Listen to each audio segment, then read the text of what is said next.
सपा मुखिया अखिलेश यादव ने प्रेस वार्ता की। इस दौरान राष्ट्रीय लोकदल के कई दिग्गज नेता अपने समर्थकों के साथ समाजवादी पार्टी का दामन थामा। अखिलेश यादव ने लोहिया वाहिनी के कार्यकर्ताओं से अपील की है कि किसी भी महापुरुष के साथ उनका फोटो न लगाया जाए। से 99% मजदूर पीडीए से ही होंगे। अगर हम डेटा देखें पूरे देश का, तो इस डेटा में सबसे ज्यादा हमारे पीडीए परिवार के लोग ही निकलेंगे। इसलिए हर तरह के मजदूर की लड़ाई हमारे अपने पीडीए की लड़ाई है, क्योंकि वो पीड़ित दुखी हैं, तो हम पीडीए के लोग भी उनके साथ खड़े दिखाई दे रहे हैं। मैं आदरणीय उदय प्रताप सिंह जी से कहूंगा, क्योंकि वो जाति जनगणना को लेकर के बहुत शुरू से, बहुत शुरुआती दौर से लगातार इस पर सहयोग और अपने समय समय पर समाजवादी पार्टी नेताजी हम लोगों को भी जानकारी और सुझाव देते रहे हैं। मैं उनसे भी कहूंगा, हमने वो समय भी देखा लोकसभा में जब सभी दल एक हो गए थे और हाउस एडजॉर्न हो गया था। नेताजी शरद यादव जी, आदरणीय लालू प्रसाद यादव जी और तमाम नेता मिलकर के उस समय की सरकार से मांग की थी कि जाति गणना हो। आश्वासन मिला था, लेकिन जाति गणना के डेटा आंकड़े कभी नहीं आ पाए। इसलिए लंबी लड़ाई में कम से कम हम लोग यहां तक पहुंचे हैं। ये पीडीए का ही दबाव है, जिसकी वजह से भारतीय जनता पार्टी वो पार्टी है जो हमें समय समय पर इस सवाल पर जातिवादी बोलती थी कि हम जातिवादी लोग हैं। आप में से जितने लोग हैं, आप सब जानते होंगे, इनके एक से एक बड़े नेता, कई लोग तो कई 100 वर्षों से विरोध कर रहे थे। वो लोग भी न जाने क्या कहते थे जब ये सवाल खड़ा होता था। आज वो सब मिलकर करके पीडीए के दबाव की वजह से ये जो फैसला लिया है, इस जाति गणना के आंदोलन में देश के जितने नेता रहे, समय पर लड़ते रहे, जितने लोग साथ आए, मैं उन सबका बहुत बहुत धन्यवाद और आभार इस मौके पर देता हूं। मैं आदरणीय उदय प्रताप सिंह से कहूंगा, जरूर 2 मिनट है, फिर पत्रकार साथी जितने सवाल पूछना चाहे पूछें, जिससे बीजेपी की प्रेस कॉन्फ्रेंस 5 बजे हो।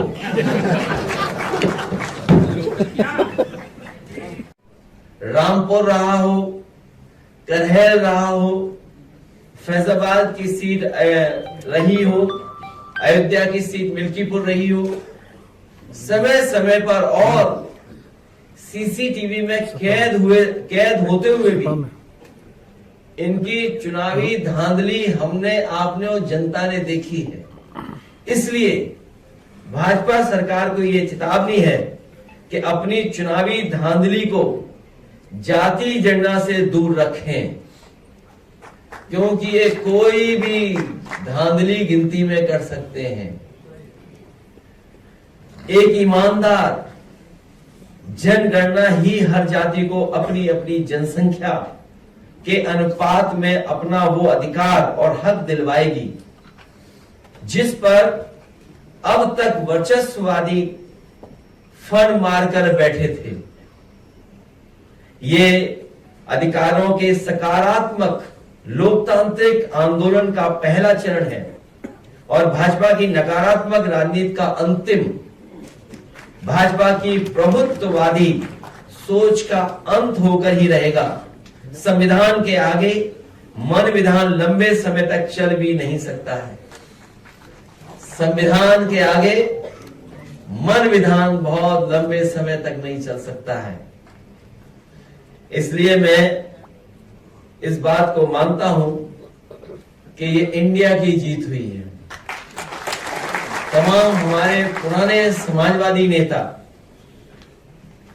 और बड़ी संख्या में सामाजिक न्याय के आंदोलन को आगे बढ़ाने वाले लोग, उनकी वजह से ये परिणाम मिला है। एक लंबी लड़ाई के बाद आज सरकार तैयार हो गई है कि उन्हें जाति गणना करना पड़ रहा है। जातिवाद जनगणना का मुद्दा हमेशा बहुत जिम्मेदारी से समाजवादी ने उठाया और आज हमें उम्मीद है कि इस जातीय गणना के माध्यम से जो पीडीए का दबाव है, बहुत सच्चे डाटा, सच्ची जानकारी मिल जाएगी। और अभी तो इससे आगे और कदम बढ़ने हैं। प्राइवेट जगहों पर, संस्थाओं में नौकरी, रोजगार, इन तमाम सवालों पे और बहस छिड़ेगी। जो मकसद था इक्वलिटी एंड जस्टिस का, उस इक्वलिटी एंड जस्टिस में हम लोग और आगे बढ़ने का काम करेंगे। साथ ही साथ आज जो श्रमिक दिवस है, मैं उसके लिए देश दुनिया के सभी श्रमिकों को बधाई और भविष्य के लिए शुभकामनाएं देना चाहता हूं। आज के भारत में श्रमिकों की सुरक्षा का विषय सामाजिक, आर्थिक व मानसिक कई स्तरों पर चुनौतियों का सामना कर रहा है। आज श्रमिकों की परंपरागत परिभाषा बहुत व्यापक हो गई है। इनमें निम्नलिखित मैं पढ़ना चाहता हूं। कृषि श्रमिक, मनरेगा लेबरिंग, मंडी श्रमिक, पोर्टर। कहीं आंदोलन हो गया क्या? फोटोग्राफर भाग रहे हैं। अच्छा, 3 बजे बीजेपी, तो हम लोग चलाएंगे 4 बजे तक। दुकान श्रमिक, मैं दोबारा कहना चाहता हूं, क्योंकि जब पीसी होगी तो आप लोग हमारा सहयोग करना। तो वहां क्या बोला जा रहा है हमारे खिलाफ? नहीं, अगर वहां खिलाफ बोला तो आप मेरी मदद करना। क्या हो गया? तो और लंबा चलाएंगे।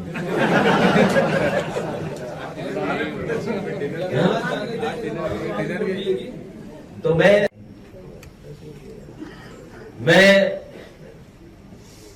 मनोज सिंह जी, जज साहब से कहूंगा और अपने तमाम साथियों से कहूंगा कि जब पीडीए हेल्पलाइन बन गई है तो हमें पीडीए का डेटा सेंटर भी बना देना चाहिए।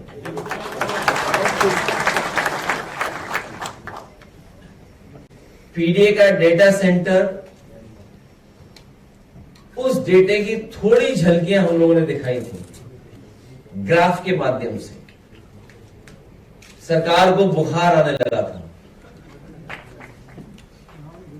केवल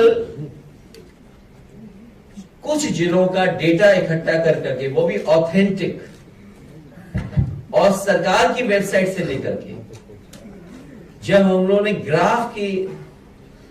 ग्राफ से और ग्राफ बना करके पेश करना शुरू किया, तो सरकार जो लगातार बोलती है और सामने आकर के जवाब देती है, सरकार जवाब देने नहीं आई। सरकार ने अपने रिटायर्ड होने जा रहे, रिटायर्ड हो चुके कि नहीं हो गए, होने वाले हैं, उनको आगे कर करके कुछ सवाल खड़े किए। मैंने उस समय भी कहा और आज फिर कहता हूं कि अगर हमारे पीडीए डेटा में कोई कमी है, अगर हमें वो डेटा उपलब्ध नहीं हो पा रहा है, तो उस डेटा में आप हमारा सहयोग करें, हमारी मदद करें। बहुत से जिले हैं जहां पर हम लोगों ने डेटा इकट्ठा कर लिया है और वो डेटा शॉकिंग है। शॉकिंग इसलिए है क्योंकि जो न्याय देने वाले लोग हैं वो आपको न्याय देना नहीं चाहते। सरकार की नीयत नहीं है आपको न्याय मिले, सरकार की नीयत पे वो काम करते हैं। कई बार जब उनसे कहा जाता है कि आखिरकार ये फैसला क्यों ले रहे हैं आप, तो कहते हैं हम पर दबाव बहुत है। दबाव किस चीज का है ये कभी कभी समझ में नहीं आता है, लेकिन इस सरकार में दबाव हमें कई मौकों पर देखने को मिला है। एक पानी की टंकी भ्रष्टाचार का बहार नहीं सह पाई, एक पानी की टंकी भ्रष्टाचार का बहार नहीं सह पाई और टंकी फट गई, गिर गई, पाइप टूट गया। सरकार सह नहीं पा रही है भ्रष्टाचार का भार। एक वरिष्ठ आईएएस अधिकारी अंडरग्राउंड है। ये पीडीए की ताकत की वजह से घबराए हुए लोग हैं। जो अभी अभी सरकार ने फैसला लिया है, हमें खुशी है इस बात की कि सामाजिक न्याय के राज की स्थापना के लिए एक कदम तो बढ़े हैं सब लोग। सामाजिक न्याय के राज की स्थापना हो, उसके लिए जाति गणना का फैसला 90% पीडीए की एकजुटता की 100% जीत है। हम सबके सम्मिलित दबाव से भाजपा सरकार मजबूरन ये निर्णय लेने को बाध्य हुई है। सामाजिक न्याय की लड़ाई में ये पीडीए की जीत का एक अति महत्वपूर्ण चरण है। ये शुरुआत है जहां से सामाजिक न्याय के राज की स्थापना और पीडीए की लड़ाई के लिए अति महत्वपूर्ण ये चरण शुरू हुआ है। भाजपा सरकार को ये चेतावनी है कि अपनी चुनावी धांधली हम लोगों ने आपने समय समय पर इनकी चुनावी धांधली देखी है, चाहे वो मुजफ्फरनगर रहा हो,